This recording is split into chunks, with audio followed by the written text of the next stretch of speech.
Australia நாட்டு பறவையான emu கோழியை வளர்த்தால் அதிக அளவு லாபம் ஈட்டலாம் என கூறி ஈரோடு மற்றும் சுற்றுவட்டார பகுதிகளில் கடந்த 2011ஆம் ஆண்டு மிகப்பெரிய அளவிலான மோசடி நடைபெற்றது.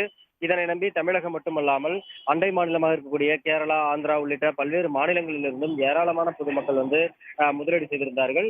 கிட்டத்தட்ட ஆயிரக்கணக்கானோரிடம் இந்த முதலீடை பெற்றுக்கொண்டு சுசி ஈமு உரிமையாளர் குருசாமி என்பவர் அந்த பணத்தை எல்லாம் பெற்றுக்கொண்டு அந்த பணத்தை திருப்பி கொடுக்காமலும் மிகப்பெரிய அளவிலான அந்த மோசடியை செய்துவிட்டு தப்பிச் சென்றார். இது தொடர்பாக பாத்தீங்கன்னா தமிழகம் முழுவதும் பொருளாதார குற்றப்பிரிவு போலீசார் கிட்டத்தட்ட 10க்கும் மேற்பட்ட வழக்குகளை பதிவு செஞ்சு விசாரணையானது நடைபெற்று வருகிறது.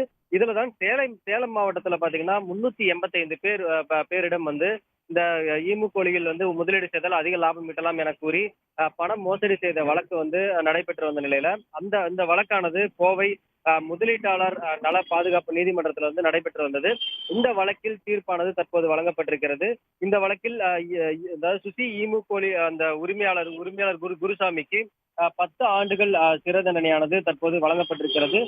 மேலும் இந்த வழக்கு நீண்ட காலமாக நடைபெற்று வந்த சூழல்ல பல்வேறு சாட்சியங்கள் விசாரிக்கப்பட்டது. அதன் அடிப்படையிலே தற்போது அந்த 10 ஆண்டு சிறை தண்டனையானது வழங்கப்பட்டிருக்கிறது. அது மட்டுமல்லாமல் 7,89,00,000 அபராதமும் விதிக்கப்பட்டிருக்கிறது. இந்த அபராத தொகையை பாதிக்கப்பட்டிருக்கக்கூடிய அந்த 381 முதலீட்டாளர்களுக்கும் பிரித்து வழங்க வேண்டும் என்ற உத்தரவையும் நீதிபதி தற்போது குறிப்பிட்டிருக்கிறார். அதாவது இந்த ஈமு கோழி மோசடியை பொறுத்தளவு தமிழகம் முழுவதும் 10க்கும் மேற்பட்ட வழக்குகள் பதிவு செய்யப்பட்டு விசாரணை நடைபெற்று வருகிறது. அதே போல இந்த கோவையில் இருக்கக்கூடிய அந்த முதலீட்டாளர் நல பாதுகாப்பு நீதிமன்றத்தில் தான் ஒவ்வொரு வழக்காக விசாரணை நடைபெற்று அதற்கான தண்டனைகளும் வழங்கப்பட்டு வருகிறது.